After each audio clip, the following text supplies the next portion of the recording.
Hello friends, welcome back to Telugu కొలుగు informations. DRDO నుంచి super recruitment అయితే మనకు వచ్చేసిందండి. సో డిఆర్డిఓ సంస్థ నుంచి మంచి పే స్కేల్తో కూడుకున్న A1 కేటగిరీకి చెందిన జాబ్స్ అయితే మనకు రిలీజ్ అయినాయి. దీంట్లో చేరగానే మనకి దాదాపు ₹1,00,000 వరకు జీతం అయితే వస్తుందండి. సో గ్రూప్ ఏ ఆఫీసర్ స్థాయి గెజిటెడ్ నోటిఫికేషన్స్ అండి ఇవి. సో ఉన్నత స్థాయికి సంబంధించినవి. డిగ్రీ పాస్ అయి ఉంటే సరిపోతుంది. మీకు ఎవరైనా అప్లికేషన్ చేసుకోవచ్చు. ఇండియన్ సిటిజన్ అయి ఉంటే సరిపోతుంది. మేల్ అండ్ ఫీమేల్ ఎవరైనా సరే అప్లికేషన్ చేసుకోవచ్చండి. సో దీనికి సంబంధించిన ఫుల్ డీటెయిల్స్ మీకు ఎక్స్ప్లెయిన్ చేస్తాను. మీరు వీడియోని మాత్రం ఎక్కడా స్కిప్ చేయకుండా చూడండి. అలాగే నా ఛానల్ని ఫస్ట్ టైం చూసేవాళ్ళు తప్పకుండా సబ్స్క్రైబ్ చేసుకోండి, లైక్ చేయండి. అలాగే మీ ఫ్రెండ్స్కి షేర్ చేస్తే మీరు ఎంతో హెల్ప్ చేసిన వాళ్ళు అవుతారు. సో ఈ యొక్క రిక్రూట్మెంట్ గురించి పూర్తి వివరాలు మనం తెలుసుకుందాం. మీరు స్కిప్ చేయకుండా చూస్తే మీకు పూర్తిగా అప్లికేషన్ విధానం అర్థమవుతుంది. ఇక్కడ చూసుకున్నట్టయితే అడ్వర్టైజ్మెంట్ నెంబర్ 156 ప్రకారం మనకి ఇక్కడ వేకెన్సీస్ కేటగిరీస్ వైజ్గా ఇచ్చాడండి. సో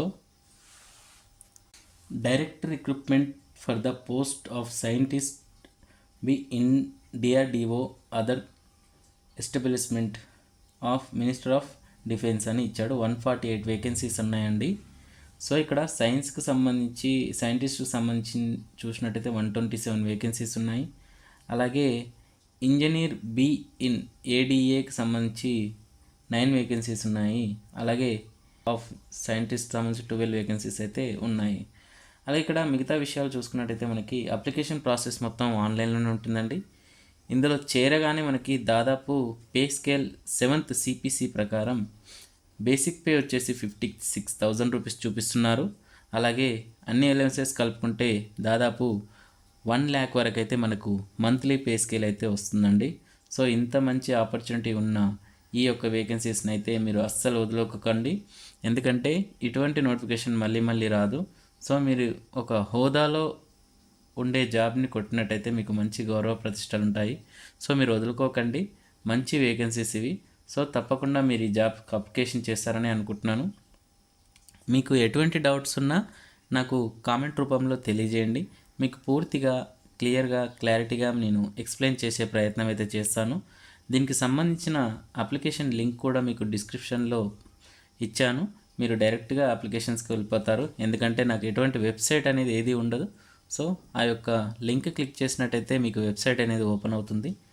అలాగే ఇక్కడ మిగతా విషయాలు చూసుకున్నట్టయితే మనకి ఈ డిఆర్డిఓలో ఉన్నటువంటి వేకెన్సీస్కి సంబంధించిన పోస్టులు మరియు వాటి యొక్క పొజిషన్స్, వాటి యొక్క విద్యార్హత, ఎడ్యుకేషన్ క్వాలిఫికేషన్, ఏజ్ లిమిట్ అనేది మిగతాయి చూసుకున్నట్టయితే ఇక్కడ చూసుకున్నట్టయితే ఫ్రెండ్స్ మనకి ఇక్కడ ఈ నెంబర్ ఆఫ్ పోస్టులు సంబంధించి చూసుకున్నట్టయితే subject discipline electronics communications in engineering అని ఇచ్చాడు. సో దీనికి ఇది ఆర్గనైజేషన్ చేసేది డిఆర్డిఓ అంట. సో ఇందులో అన్ని కేటగిరీకి సంబంధించిన వేకెన్సీస్ ఉన్నాయి. దాదాపు 35 వేకెన్సీస్ అయితే ఇందులో ఉన్నాయండి. అలాగే దీనికి సంబంధించిన ఎడ్యుకేషన్ క్వాలిఫికేషన్ చూసుకున్నట్టయితే మనకి at least first class bachelors degree in engineering or technology in electronics communications అని ఇచ్చాడు. అలాగే గేట్ క్వాలిఫికేషన్ కూడా ఉండాలని మెన్షన్ చేశాడు. సో మీరు తప్పకుండా దీనికి సంబంధించి అలాగే ఈక్వాల్మెంట్ అంటే దీనికి సంబంధించిన సబ్జెక్ట్ కేటగిరీకి ఈ డిగ్రీకి సంబంధించిన కేటగిరీస్ కూడా 19 వరకు ఉన్నాయి. సో దీంట్లో ఏదైనా సరే మనకు డిగ్రీ చేసి ఉండాలని అయితే మనకు మెన్షన్ చేశాడు. సో ఎటువంటి ఎక్స్పీరియన్స్ అయితే ఇది అడగట్లేదు. సో అలాగే మిగతా చూసుకున్నట్టయితే మెకానికల్ ఇంజనీరింగ్ అండి. సో ఇది డిఆర్డిఓకి సంబంధించినది. 33 వేకెన్సీస్ ఉన్నాయి. సో దీనికి degree technology in mechanical engineering for recognised university అని ఇచ్చాడు. సో దీంట్లో 5 రకాల కేటగిరీస్లో ఏదైనా ఒక దాంట్లో డిగ్రీ చేసి ఉండాలని మనకి ఇచ్చాడు ఆప్షనల్గా. అలాగే దీనికి గేట్ స్కోర్ క్వాలిఫికేషన్ ఉండాలని చెప్తున్నాడు. Valid gate score in mechanical engineering paper ME అని ఇచ్చాడు. అలాగే కంప్యూటర్ సైన్స్ ఇంజనీరింగ్ సంబంధించి డిఆర్డిఓలో 29 వేకెన్సీస్ ఉన్నాయి. సో ఇందులో engineering or technology in computer science degree చేసి ఉండాలండి దీంట్లో. అలాగే దీనికి కూడా గేట్ స్కోర్ ఉండాలి. దానికి సంబంధించిన క్వాలిఫికేషన్ టైప్స్ ఏవేవి ఉన్నాయని చెప్పాడు. ఎలక్ట్రికల్ ఇంజనీరింగ్ సంబంధించి చూసుకున్నట్టయితే 6 వేకెన్సీస్ ఉన్నాయి. సో దీనికి సంబంధించిన ఎలక్ట్రికల్ ఇంజనీరింగ్ ఫ్రమ్ ఏదైనా యూనివర్సిటీ నుంచి డిగ్రీ ఎలక్ట్రికల్ ఇంజనీరింగ్ చేసి ఉండాలి. దాదాపు 9 కేటగిరీకి సంబంధించి క్వాలిఫికేషన్లో ఏదో ఒక దాంట్లో డిగ్రీ చేసి ఉండాలని చెప్తున్నాడు. అలాగే material engineering, material science and engineering, meteorological engineering అని ఇచ్చాడు. సో ఇందులో 4 వేకెన్సీస్ అలాగే 5 వేకెన్సీస్ ఉన్నాయి డిఆర్డిఓలో, ఏడిఏలో కలిపి. దీనికి సంబంధించి మెటాలజికల్ నుంచి డిగ్రీ చేసి ఉండాలని మనకి ఇక్కడ మెన్షన్ చేశాడు. సో దీనికి కూడా గేట్ స్కోర్ అనేది ఉండాలని చెప్తున్నాడు. ఈ మెటాలజికల్లో 6 రకాల కేటగిరీస్ ఉన్నాయి. దీంట్లో ఏదైనా దాంట్లో డిగ్రీ చేసి ఉండాలని మెన్షన్ చేశాడు. ఫిజిక్స్ సంబంధించి డిఆర్డిఓలో ఒక పోస్ట్ ఉందండి. అంటే ఇక్కడ దీంట్లో physics from master degree at least class master degree చేసి ఉండాలని చెప్తున్నాడు. అలాగే కెమిస్ట్రీకి సంబంధించింది కూడా సేమ్ అండి. ఆ సబ్జెక్ట్లో డిగ్రీ చేసి ఉండాలని చూపిస్తున్నాడు. ఇక్కడ మాస్టర్ డిగ్రీ ఉండాలని చెప్తున్నాడు. కెమిస్ట్రీ, ఆర్గానిక్, ఇన్ఆర్గానిక్ అని మిగతాయి చాలా ఉన్నాయి కేటగిరీస్. అందులో మీరు డిగ్రీ చేసి ఉండాలి. అలాగే గేట్ స్కోర్ పేపర్ CYకి సంబంధించి గేట్ క్వాలిఫికేషన్ ఉండాలని చెప్తున్నాడు. అలాగే ఇక్కడ మిగతా విషయాలు కూడా చూసుకున్నట్టయితే కెమికల్ ఇంజనీరింగ్ సంబంధించి డిఆర్డిఓలో 3 వేకెన్సీస్ ఉన్నాయండి. At least first class bachelors degree in engineering or technology in chemical engineering from university అని ఇచ్చాడు. సో ఏదైతే పోస్టులు ఉన్నాయో ఆ పోస్టులో దానికి సంబంధించి సబ్జెక్ట్ సంబంధించి డిగ్రీ పాస్ అయి ఉండాలని చెప్తున్నాడు. ఆయా పోస్టులలో మాస్టర్ డిగ్రీ కూడా చేసి ఉండాలని సబ్జెక్ట్ వైజ్గా చేస్తున్నాడు. ఏరోనాటికల్ అలాగే ఏరోస్పేస్ ఇంజనీరింగ్లో డిఆర్డిఓ, ఏడిఏలో కొన్ని వేకెన్సీస్ ఉన్నాయి. 6 వేకెన్సీస్ ఉన్నాయి. సో దీంట్లో బ్యాచిలర్స్ డిగ్రీ ఏరోనాటికల్ సంబంధించి ఉండాలని చెప్తున్నాడు. గేట్ క్వాలిఫికేషన్ పేపర్ AEలో గేట్ స్కోర్ ఉండాలి. దానికి సంబంధించిన 4 రకాల కోర్సులలో ఏదో ఒక దాంట్లో డిగ్రీ చేసి ఉండాలని చెప్తున్నాడు. అలాగే ఇక్కడ మ్యాథమెటిక్స్లో కూడా 3 వేకెన్సీస్ ఉన్నాయి. So master degree in mathematics అని ఇచ్చాడు. ఈ యొక్క క్వాలిఫికేషన్ సంబంధించిన కోర్సులు కూడా మనకు వివరించాడు. సివిల్కి సంబంధించి చూసుకున్నట్టయితే ఒక వేకెన్సీ ఉంది. సివిల్ ఇంజనీరింగ్ చేసి ఉండాలని చెప్తున్నాడు. దీంట్లో సివిల్కి సంబంధించిన 8 సబ్జెక్టులలో ఏదో ఒక దాంట్లో డిగ్రీ చేసి ఉండాలని మనకి మెన్షన్ చేశాడు. అలాగే మనకి ఇక్కడ బయోమెడికల్ ఇంజనీరింగ్ అని ఇచ్చాడండి. ఇక్కడ బయోమెడికల్ దాంట్లో మనకి బ్యాచిలర్స్ డిగ్రీ చేసి ఉండాలని చెప్తున్నాడు. BM పేపర్ కోడ్ వచ్చేసి గేట్ క్వాలిఫికేషన్ స్కోర్ ఉండాలని చెప్తున్నాడు. సో మనకి క్లియర్గా మెన్షన్ చేశాడు ఎడ్యుకేషన్ క్వాలిఫికేషన్ సంబంధించి. అలాగే ఇక్కడ ఎటమాలజీకి సంబంధించింది ఒక వేకెన్సీస్ ఉన్నాయి. అలాగే దీనికి సంబంధించి ఎటమాలజీలో మాస్టర్ డిగ్రీ చేసి ఉండాలని మెన్షన్ చేశాడు. అలాగే దీనికి సంబంధించిన సబ్జెక్ట్స్ కూడా ఇచ్చాడు ఇక్కడ. ఎటమాలజీ అని, జియాలజీ అని, మెడికల్ ఎటమాలజీ అని, పబ్లిక్ హెల్త్ ఎటమాలజీ అని, ఎంటమాలజీ అని ఇచ్చాడు. సో వీటి సంబంధించి ఒకసారి మీరు క్లియర్గా చెక్ చేసుకోండి. ఈ యొక్క ఈ యొక్క సబ్జెక్ట్స్ ఏంటనేది మీరు ఒకసారి క్లియర్గా తెలుసుకోండి డిఆర్డిఓకి అప్లికేషన్ చేసుకునే వాళ్ళు. అలాగే స్టాటిస్టిక్స్ కూడా ఇచ్చాడండి. స్టాటిస్టిక్స్లో కూడా మనకి ఇక్కడ మాస్టర్ డిగ్రీ ఉండాలని మెన్షన్ చేశాడు. గేట్ క్వాలిఫికేషన్ ఉండాలి. ST పేపర్ కోడ్ అని ఇచ్చాడు.